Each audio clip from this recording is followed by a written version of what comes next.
What industry secret do you know that most people don't? Story 1. I don't know if this is really a secret, but something I encountered that I thought was interesting because I'd never seen it or considered it before. I work in closed captioning, and part of that workflow sometimes means doing a first pass on a project to an early version of the video. I think people would be surprised at how rough those early videos can be. Some dialogue, particularly when the character's mouth is not in the shot, is often not spoken by the characters saying it because it's temporary ADR that will get filled in by the actor later on. I've seen files where they don't even have temporary voiceover, it's literally just text on the screen saying, ADR line, this is a line of dialogue that this character is going to speak in this scene. You also occasionally get to see characters acting in front of green screens, or you'll see all the safety gear/wires before it gets edited out. One of my favorite things, though, is rough special effects.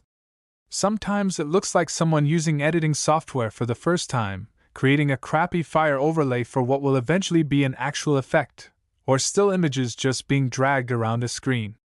My all-time favorite was when a scene featured an animal attack, and the animal in the early video was a box with a text label on it just vaguely wriggling around while the actor reacted to it. I don't think it's that crazy or anything, but like the viewer almost never gets to see it because it's all edited out and fixed by the time the show goes to air. It's just really funny and catches you off guard sometimes. Story 2. Last time I had to contact ID, I gave them a list. Edit 1.0 forgotten context, not verbatim. No devices are currently able to access the internet via the XXXX_guest Wi-Fi. This is happening to Windows, Android, and iOS, including old connected devices and new. I've turned Wi-Fi on the devices off and on. I've turned the devices off and on. I've forgotten and relearned the network. I've taken every step on Google that I have the security authorization to take. Did you try restarting? Edit 1.1, because I forgot to mention the first time around. Asking if I'd restarted after if told them wouldn't have made me bang my head off the desk quite as hard as I did if I hadn't also told them that the problem wasn't limited to just a single device. Edit 2.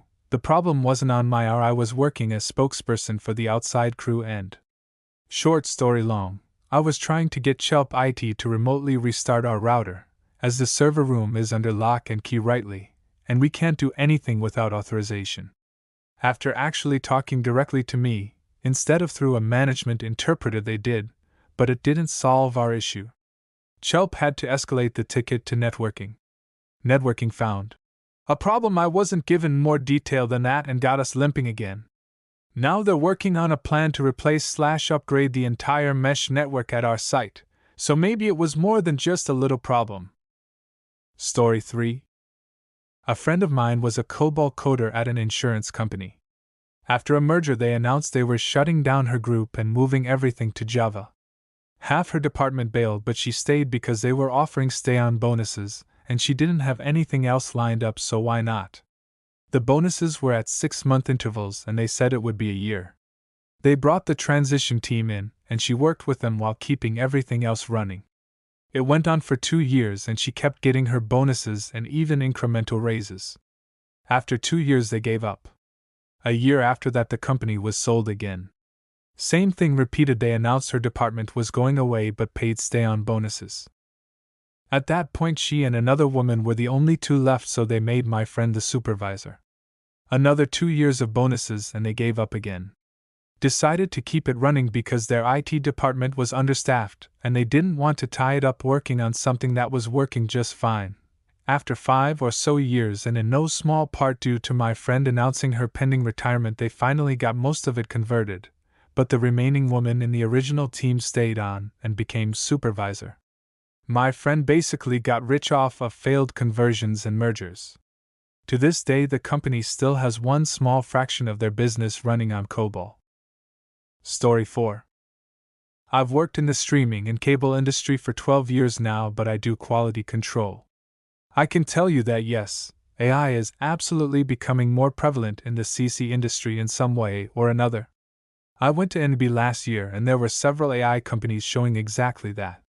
Live captions for sports and news, or captioning for scripted and library content. You give the AI a stereo or mono audio track, just a dialogue or DX track if possible, and it transcribes it for you. The idea is that it should be a starting point for caption or subtitle creation. In other words, hopefully, there is someone taking that transcription and then making corrections. AI isn't great at accents or scenes with multiple or several people speaking at once. It also struggles with identifying characters or parsing out when two people have dialogue in the same shot. In my company, we also have original content that we create, and we have a process, an internal CC team that handles that. We will send a locked cut of an episode to, say, Caption Max, large CC company, and they will create to our specs so an English captions file and an English SDH file, subtitle for hard of hearing. When they deliver it back to us, our team will go through it, listening to the English audio and make adjustments or corrections. They will also nuance and edit any of what we call parenthetical events to make sure they are useful to the reader. So, phone rings, or door slams, or upbeat music, etc. Those are parenthetical events to us. As the episode goes through its paces and lands on a final asset, the CC team will do one last comparison to the audio, and we package it all together for broadcast or partner delivery or international distribution. So there's that end of the spectrum, and we actually do really care about making the best final product we can.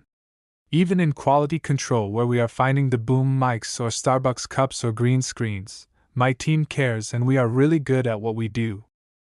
But there's also the library content that we deal with as well.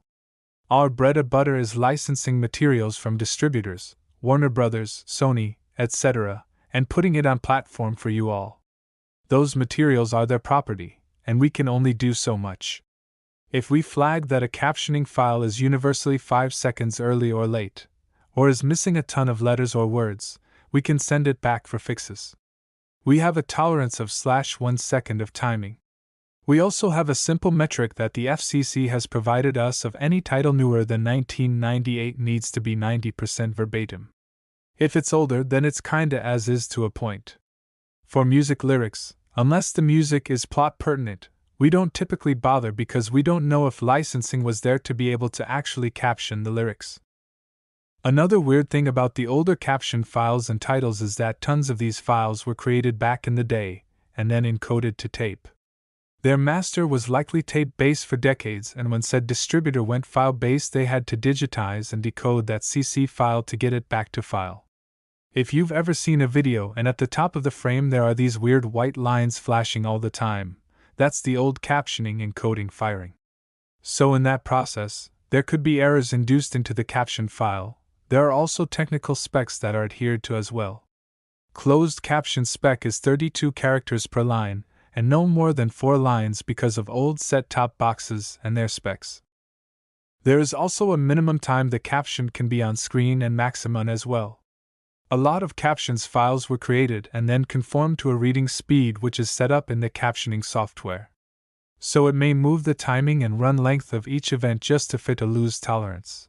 It's funny because we talk about this a lot at work, and the company I work for is always actively trying to make it better, especially for our shows. We even go as far as making sure certain words that are racially charged are accurate. We went back through over 100 films in our library and made sure the N-word was true to how the characters say it so we don't mistakenly infer anything to our viewers. But man, there are so many things that can mess up these little files, and at the end of the day, we have to balance efficiency and perfection, and when it comes to licensed materials, they just aren't ours and we can only push so far on the labs and licensors to fix them.